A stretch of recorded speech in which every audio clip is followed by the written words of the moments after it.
Assalamualaikum warahmatullahi wabarakatuh. Akkam jirtan maamu warreen biyya lafaarra jirtan nagaa fayyaa keessan jirtanii jiruuf jireenyi maal fakkaata? Alhamdulillahi baga jala bultii bara haaraa geessan bara 2023 geessan jecha walumaan baga geenye ergaa bareedduu tokko natti dhagahame xiqqoo ergaa dabarfachuu barbaade. Amajjiin tokko jechuudha. Amajjiin tokko bara 2023 guyyaa yaadannoo guyyaa gootota bilisummaa Oromoo akka ta'e addunyaa guutuu irratti kabajamaa jira. Kabajamuudhaaf biyyoota Awurooppaa, Eeshiyaa, biyyoota Afrikaa hunda keessatti akka kabajamu biyyaan an jiru kana keessatti illee qophiin isaa xumuramee jira. Baga guyyaa gootota waraana bilisummaa Oromoo geessan jecha.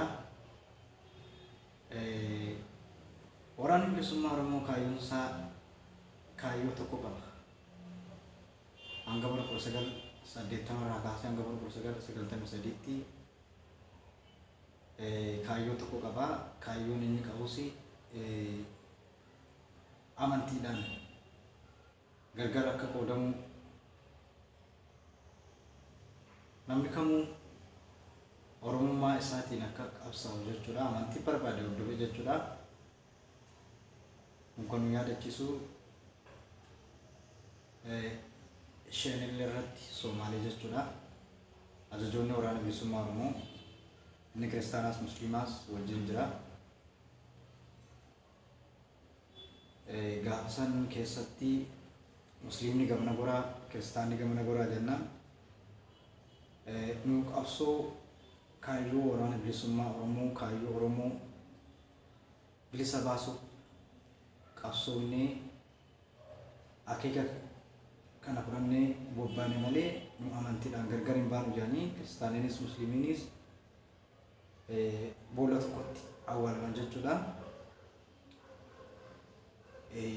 Dhaloonni ammaa kunis haaluma akkasii qabatee qabsoonis ittuma fufaa jira. Kasaaraan guddaanis uummata Oromoo irraas dhaqqabaa jira.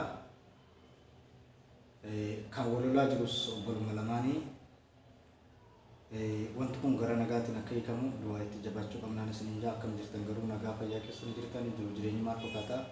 Bara kun bara milkii akka nu ta'u abdii qabna. Inshallah taala jajjabaadhaa YouTube keenyas like godhaa. Itti aansee immoo ergaan qabadhee dhufe haati mana gooticha keenya Hacaaluu Hundeessaadha. Rabbi jannata isaaf haa kennu. Waggaa 39ffaa isaa sababeeffachuudhaan makiinaa 3 jechuudha. Qabeenyaa xiqqaa ta'e gara miliyoona 2 hanga 3tti tilmaamamu jechuudha. Uummata keenya kan mootummaa yookiin Fantaalejii naannoo Amaaraatiin qabeenya isaanirraa buqqa'an kan Wallaggaa naannoo Shaambuu Naqamtetti argaman guyyaa yaadannoo dhaloota Hacaaluu Hundeessaa waggaa 39ffaa yaadachuudhaan uummata kana gumaacha fudhattee akeeka kaayyoo inni qabate san qabattee har'allee isinis uummata Oromoo bira dhaabbachaa jirti. Haati manaa gootaa, abbaan manaa goota yoo ta'es haati manaas goota. Umrii dheertuu akka Rabbi nuuf kennu abdii qabna. Dhiiga isaas inshaallah ta'ala yoo Rabbi jedhe dhiigni isaas hin ba'a. Abadan namni dhiiga namaa dhangalaasee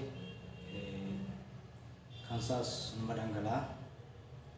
Akkasinis ninjaa baga jala bultii bara haaraa 2023 geessanii kanuma wal qabatee immoo ayyaana gootota waraana bilisummaa Oromoo bara 2023 waxabajjii tokko jechuudha akka addunyaatti kabajamuudhaaf qophiin hundi xumuramee jira.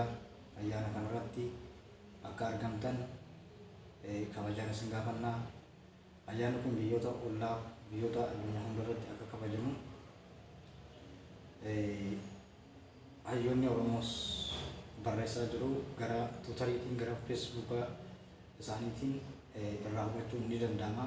guyyaan kun guyyaa yaadannoo qeerroo bilisummaa Oromoo guyyaa tokko Oromiyaa keessatti namni 15,000 kan wareegaman jechuudha.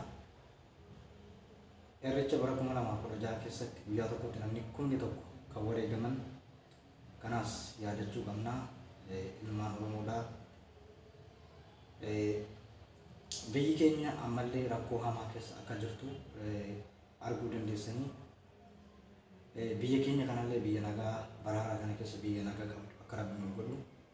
Oromoonis Oromoo birmadummaa abbaan biyyummaan si mirkanaa'ee biyya namaa irratti dhumaa jirru biyyuma keenya irratti qe'ee keenya irratti dhumaa jirra, qabeenyuma keenya irratti dhumaa jirra.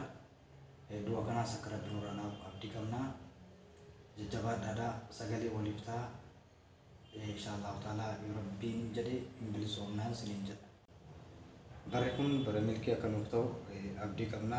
Ankaasaa jiru teemishamuudha. YouTube keenyas laayik nu godhaa, koomentii jalatti nu kennaa. Nu jajjabeessaadha, wal jajjabeessinaa. Yaadni keessanis nu jabeessaa. Inshaallah ta'ala yoo Rabbi jedhe uumaa miti biyya keenya kanallee biyya nagaa akka Rabbi nuuf taasisu abdii qabna. Jajjabaadhaa namuu bakka jirtanitti umurii dheertuu isiniif hawwaa bilisummaa hojjettanii iddoo guddoo akka geessanis abdii qaba. Barri kun bara milkii akka nuuf ta'u, bara gammachuu akka nuuf ta'u, inni dhukkubu akka Rabbi nuuf fayyisu, isa rakkates rakkina keessa akka Rabbi nuuf baasu, isa mana hidhaa keessa jiru hidhaadhaa akka Rabbi nuuf baasu, isa dhukkubeellee akka Rabbi nuuf hafuuf jamsinee du'aa godhachuu qabnaan isinii jajjabaadhaadha. Du'aadhaan wal bira dhaabbannu, wal gargaarru. Oromoon hammataadha. Oromoon nama jaallata, uummata jaalalaati. Inshaallah ta'ala yoo Rabbi jedhee uumaa miti wal gargaarraa wal cinaa jirra. YouTube keenyaas laayik nu godhaa, sheer godhaa, koomentii jalatti kennaa. Yaada yoo qabaattan jalatti nuuf katabaadha. YouTube keenyallee fooloo nuuf tolchaadha. Inshaallah wal jajjabeessinaa galatoomaa ulfaadhaadha. Isiniin jaa hanga Rabbiin ijaan wal nu barsiisutti warreen hordoftoonni koo hundinuu galatoomaadha irra deebiidhaan bakka bara 2023 geessanii isiniin jaa jajjabaadhaa galatoomaa ulfaadhaadha. Inji kaleessa jiru kan irra hin jirre danuudha. Bara haaraa kana gahuun waan guddaadha. Jajjabaadhaan isiniin jaa inshaallah ta'ala jala bultiidha. Mana urgeessinii jirra. Inshaallah ta'ala jajjabaadhaa galatoomaa ulfaadhaa gadaa bilisummaa akka ta'u abdii qabna. Irra deebi'ee nagaan jabaadhaadha galatoomaa ulfaadhaan isiniin jaa ulfaadhaa.